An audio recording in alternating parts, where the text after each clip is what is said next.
want to ask this question. Mm-hmm. Since we all agree that Kendrick took that battle, what does this do for conscious rap? That's a great question. Because I feel like one of the main reasons why what Kendrick did resonated with the people so much more than what Drake was doing was because Kendrick has a history of addressing the people and addressing what the people go through and dealing with the music on a cultural and spiritual level. Right. That Drake, as great and as talented as he is, he hasn't done that. Right. And so Kendrick was able to tap into, when he called Drake a colonizer, when he's questioning whether or not Drake could say the N-word, stuff like that, that's a chamber Drake can't tap into in this particular situation. Right. And so I feel like for what it does for conscious rap is because I've always, as a conscious rapper, been biased. I feel like every rapper, as street and gangster as they are, once they turn 40, they go and be conscious. Yeah. You know what I'm saying? So you might as well start now. Because if you stay in this shit for long enough, wait, hold on, wait. Once you turn 40, wait. Come on, you know better now. You know better than that. I mean, if you don't, by old now, enough to not all, but most of them young enough do. to not give a fuck. Right. Most of them do. Most of them, their content starts changing. Right. You know, you look at Jay-Z and Snoop Dogg and certain things that they've done later in their career. Mooch. Yeah, man. Styles P. You know what I'm saying? Like, he has a juice bar. Yeah. Several.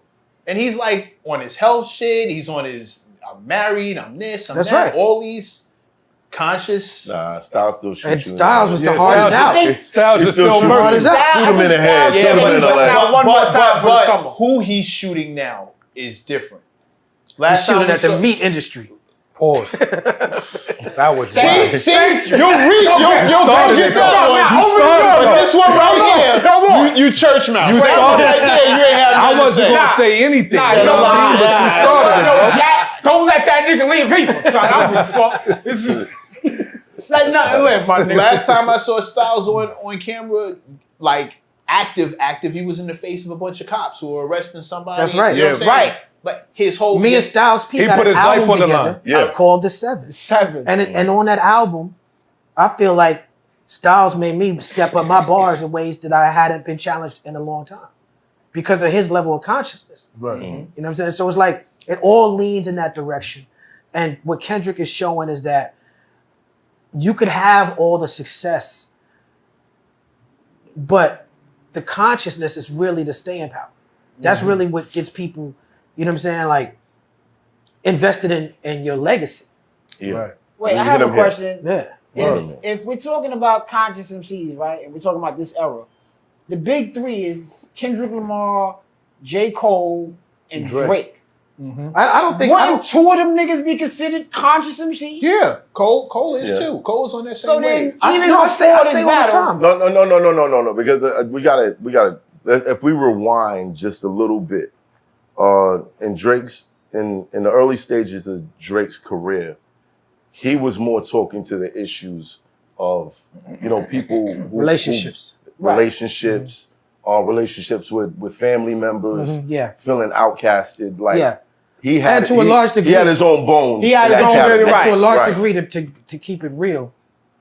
The consciousness from my era is different from the consciousness of Kendrick and J. Cole and Drake era. Like a lot of people who listen to conscious music might take exception to the fact that Kendrick and J. Cole use the word bitch in their lyrics and talk about women in a certain way, but they also give you a balance. Right. And I think their pro-blackness is not the same wear it on your sleeve, I'm black and I'm black and I'm black, as it was in the era that I came up in. Theirs was more closer to what Drake does, which is talking about yourself and talking about how you want to be free as a black man, to not have to fit in any box or be a part of any particular thing that people associate with blackness, which I think is ultimately where you want to go as a movement. It doesn't. It's not supposed to be about. I saw Drake as I don't know if this gonna count as a hot take. His bones back in the day for me was Joe Budden. It was like emo rap. It's what everybody called emo rap, talking about your emotions, what you're going through, this, that, and the third. That was Joe. That was Joe. That was early Joe Budden.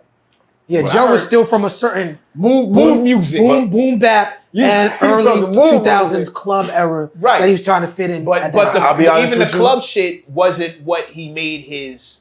The mood music. Mood Mood music. Right. Right, That, moving that's right. where People say Joe. I say Kanye. Joe. Nah, I definitely say Joe. Kanye. Joe was before Kanye. Drake When is we talk an about records like amalgamation. All Falls Down. No, Drake is that. He's Joe and that. Kanye. But Joe, That's that. but we if Kanye's thing, not But taking y'all anything. don't Hold have on, hold faith on, in hold on. me. Not taking anything away from what Kanye did. But if we're gonna talk about it, let's talk about it. That mood music series, I Need 10 Minutes Alone. That was Joe's first album. Joe got on that and stayed on that. Like that. So if we're gonna really discuss it, that was Joe.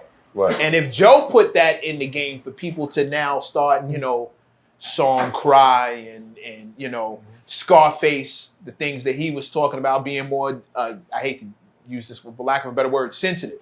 Right. So y'all niggas just gonna Speaking disrespect your Al emotions. Yeah, all day. I give it that. No. But- Pac did a lot of We not- conscious we not records. But I think Al, no, as bro. long as Pac is a conscious Yeah, MC, like Pac was- conscious pioneer, Yeah. icon when it comes to conscious music. as long as they were relating, I think that's the grounds that people kind of stay connected to. Mhm. Even when you put out a record that might seem a little Out it's there. commercial-ish. You know what I mean? Right. People still remember those songs that kind of like keep Well, I them at bay. mean, Like I Drake's still on rock it. camera giving Budden his flowers for it. So we Yeah. look at this. It really Yeah, isn't he is. anything to debate. He's literally on camera calling him one of the greatest and Oh, inspiration listen, and all this other good stuff. Let's get it So- straight. Joe Budden, as far as being a wordsmith, hands Yeah, down, but Joe Budden- specifically to that emotional Don't get thing. that, When yeah. did 808 and Heartbreaks come out? Was that out before Drake's rise? I believe so.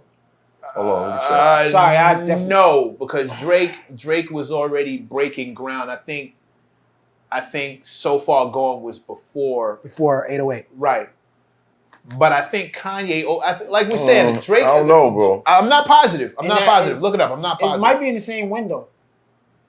Definitely in the same window. I just Definitely don't know in the which same one window. came out first. I just know that for a large part of the era that Drake comes out of, that for me, that album had a huge impact on a lot of those artists. Kanye's. That one album. 100%. No. I'm not debating that. I'm not debating that. Kanye kind of birthed a lot of that genre. And Kid Cudi, and you Drake. brought Kanye. So this is all your fucking fault again.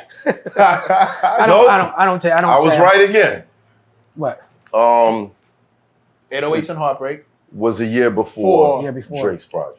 was So Far Gone. Yes. Okay, all right. 1 year. So- All right. But in that, I guess in that same Yeah, era. still in the same Same. breath. Somebody had to open the door though.